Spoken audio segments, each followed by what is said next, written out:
I started my life as a pilot in the Air Force, but ended up, after a flying accident, working for the company writing the software for the Tornado aircraft, and as a simulator test pilot, and got into writing software and looking at networks and systems.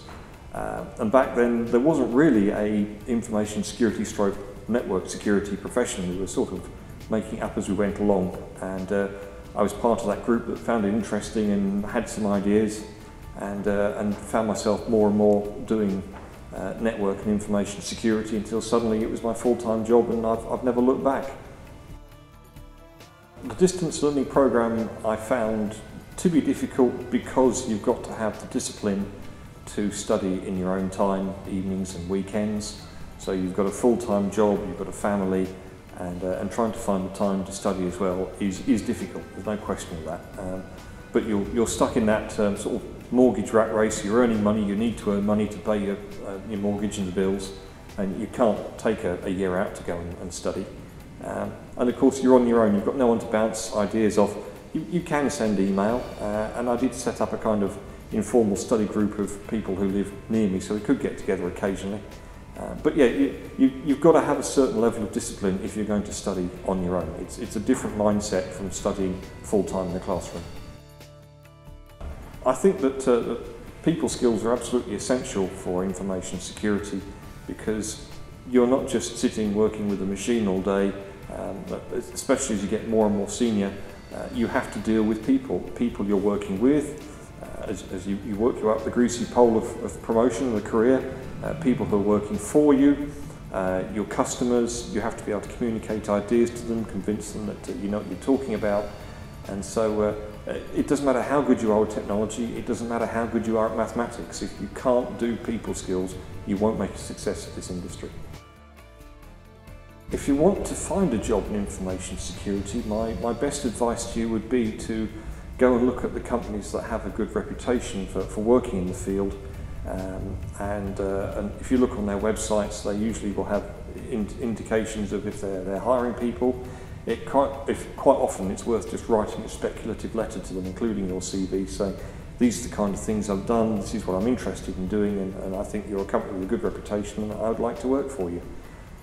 There are agencies out there, there's people like Acumen and others, agencies that specialise in information security, and you may well find that they can find you a junior job, a position somewhere.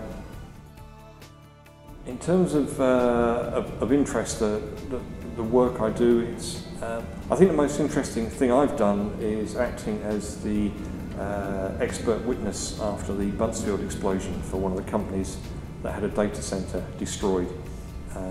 There were aspects to do with security of the systems and the building, the fact they had to go and find another building and get hold of new systems, and it's part of the government department, so there were security implications, and I have dealt with systems in the past that have been destroyed by explosions, so I was the right person for it. It was interesting because I was working with people like the law, judges, barristers, and it wasn't just a technical and procedural matter. There were sort of legal aspects to it and sides that I wouldn't normally have seen. It's one of the great things about my job, it's so varied. I think I like the fact that no 2 days are ever the same. It is very, very varied, and I get to work on all sorts of different challenges and problems, go to different places, meet different people, and that's what I'd like, the variety. This job makes me want to get out of bed in the morning because I never know what's going to happen next.